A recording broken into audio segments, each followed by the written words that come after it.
अजितदादांचं जाणं हे न कळणारं एक सत्य आहे. म्हणजे आदल्या दिवशी त्यांच्या जीवनातल्या प्रत्येक गोष्टी पूर्ण केल्यानंतर दुसऱ्या दिवशी ते नसतात, आजारी नसतात, कुठलंही जाण्याचं चिन्ह नसतं. कधी कधी माणूस जाण्याची काही चिन्ह दिसायला लागतात. असं कुठलंही जाण्याचं चिन्ह नसताना ज्यावेळेला अजितदादा जातात त्यावेळेला ते सत्य जरी असलं तरी ते न कळणारं सत्य असतं की असं कसं काय झालं. आणि त्यामुळे आपण सगळेच जण ह्या धक्क्यातून अजून बाहेरही पडलेलो नाही आहोत.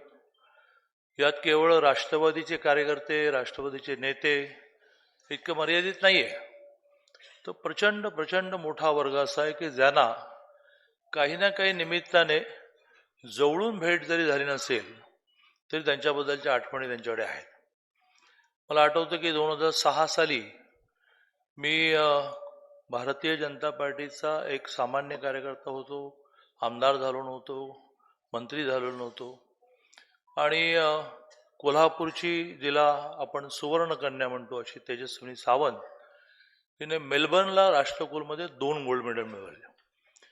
दादांची बहीण विजयाताई कोल्हापुरात असतात. दादा बहिणीकडे आले होते.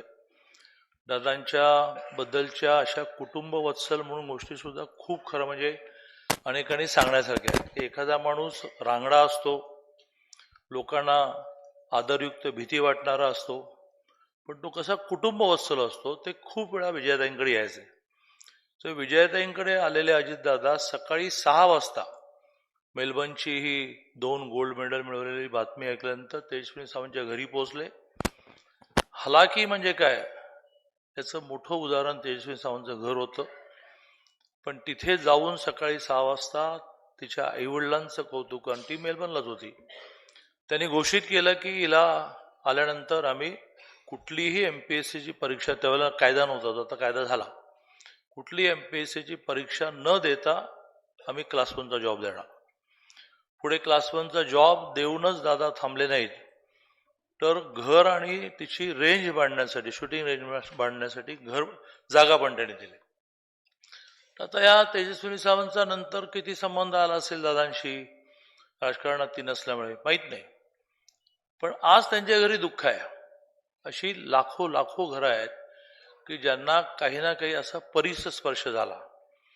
आणि त्यामुळे दादांचं एक कणखर नेतृत्व, थोडं रांगडं नेतृत्व जसं लोकांसमोर येतं, तसं ही दादांची संवेदनशीलता सुद्धा अनेकांना अनुभवायला मिळाली. असे दादा, मी म्हटल्याप्रमाणे अरे काल तर बोललो आपण, असे अचानक निघून गेले. महाराष्ट्राच्या राजकारणामध्ये अनेक जण उंचीवर गेले आणि काही ना काही कारणाने त्यांना बाजूला व्हावं लागलं. मोठी माजी मुख्यमंत्री असतात, माजी मंत्री असतात, आणि ते त्या पदावरून बाहेर गेल्यानंतर फारसं कोणी त्यांची दखल घेतली. पण दादा आमदार असोत, दादा खासदार असोत, दादा विरोधी पक्षनेते असोत, दादा मंत्री असोत, दादा काहीच नसोत, महाराष्ट्राच्या राजकारणाला त्यांची नेहमी दखल घ्यावीच लागेल. दादांशिवाय महाराष्ट्राचं राजकारण चाललंच नाही. अशी एक ज्याला म्हणता येईल की महाराष्ट्राच्या राजकारणात अपरिहार्य, इनके सिवा चलेगाच नाही, असं व्यक्तिमत्व खरं म्हणजे आपल्यातून गेलं आहे. मला आठवतं की पहाटेचा शपथविधी, मी राज्याचा अध्यक्ष भारतीय जनता पार्टीचा होतो, मला देवेंद्रजींचा फोन आला सांगलीला की तू ताबडतोब निघ. पण मला कधी विचारण्याची सवय नाही की कशासाठी निघ, आणि त्यांनाही बऱ्याच गोष्टी ह्या वेळ आल्याशिवाय सांगण्याची सवय नाही.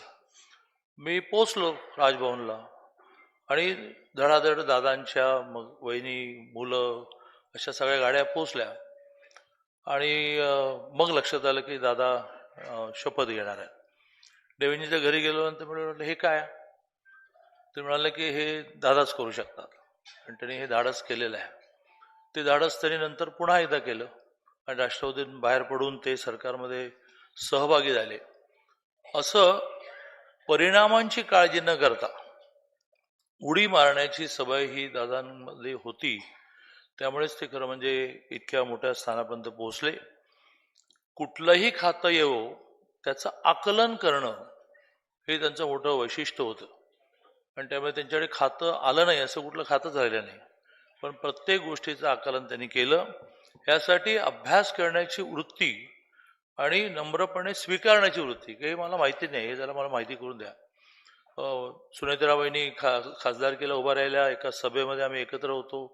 मोठं वावटळ उठाली होती की संविधान बदलणार, संविधान बदलणार. मी एक खूप चांगली नोट तयार केली होती आणि मी ती मांडून खाली बसलो. न संकोच करता दादा म्हणाले की ही चेक कॉपी मला देशील.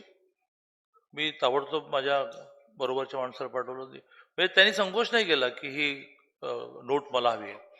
तर असं प्रत्येक गोष्ट समजून घेणारे दादा अचानक गेले. विठ्ठलराव मणियारांचं इथे भाषण झालं. मला ते भाषण ऐकताना असं वाटलं की इथेच शोकसभा संपली पाहिजे. खूप राजकारणातली मर्म त्यांनी मांडली. कमी बोलले ते, पण कमी बोलताना ते त्या कमी वाक्यातून खूप बोलले की नाती कशी अशा सगळ्या घटनांनंतर संपत नाही. दादाने त्यांच्याकडे येऊन कशी खंत व्यक्त केली. मला आठवतं की सुनेत्रा वहिनींच्या प्रचारासाठी मी बारामतीला गेलो आणि मी पवारसाहेबांबद्दल बोललो. मला सुनेत्रा वहिनी उमेदवार असतानाही त्यांचा फोन आला की दादा उद्यापासून तू बारामतीमध्ये प्रचाराला यायचं नाही. पवार साहेबांबद्दल असं बोललेलं मला चालणार नाही. तर हे जे हळवं मन असतं ते फार दादांसारख्या राजकारणाला फार कमी वेळा व्यक्त करायला मिळतं.